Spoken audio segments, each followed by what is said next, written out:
Hey everyone, this week's video we're talking about Humvees. Let's go.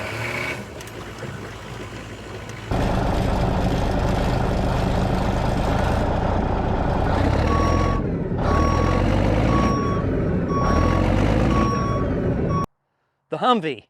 Wow, this thing's cool, right? Humvee stands for something.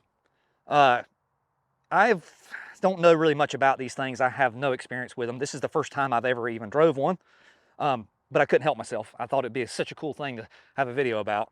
From what I understand, they've been making them since 1983, which I didn't realize they've been making them that long. And there's supposedly 3 different engine options: 6.2 naturally aspirated, 6.5 turbo, and a 5.7 gas. I could be very wrong about that. I've never seen a gas one or heard of a gas one.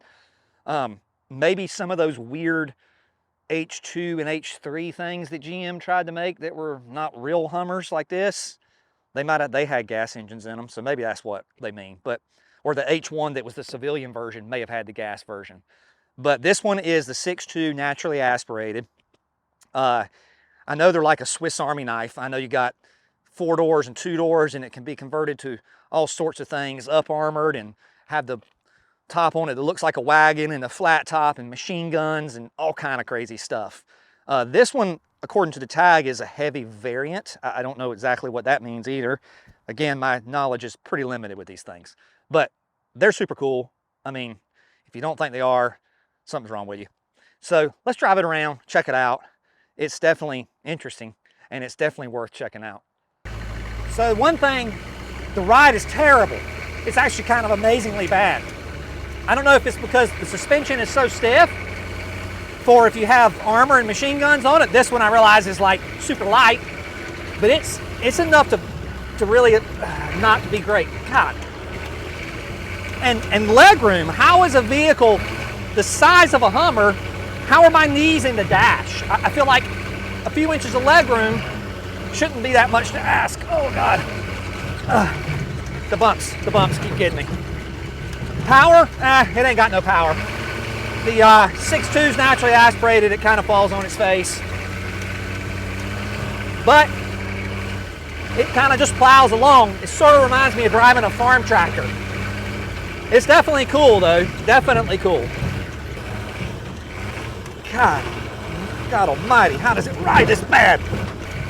It's noisy too, it's not exactly what I would call quiet. And it kind of rattles, everything kind of rattles and shakes. Oh God. You hear the whole vehicle sort of twisting and adapting to its environment. It's got 4-wheel independent suspension with planetaries, which gives it enough ground clearance to run over a 5-gallon bucket.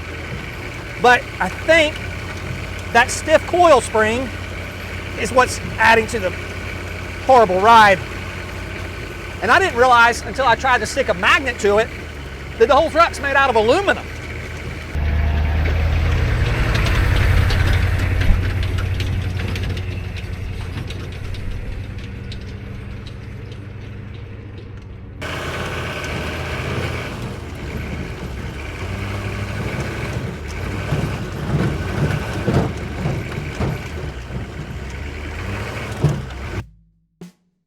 So here's a better look at that independent front and rear suspension.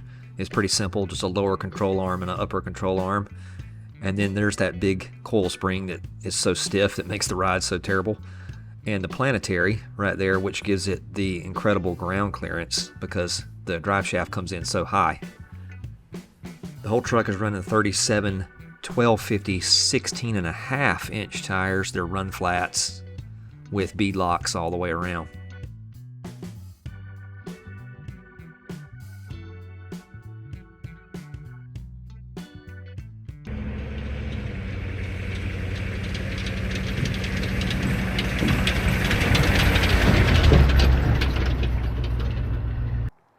All right, well, there we go. A quick look at a Humvee.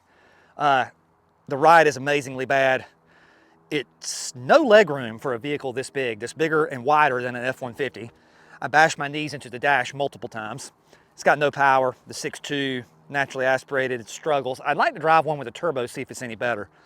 But all of that taken into account, I still really want it because it's just cool, right?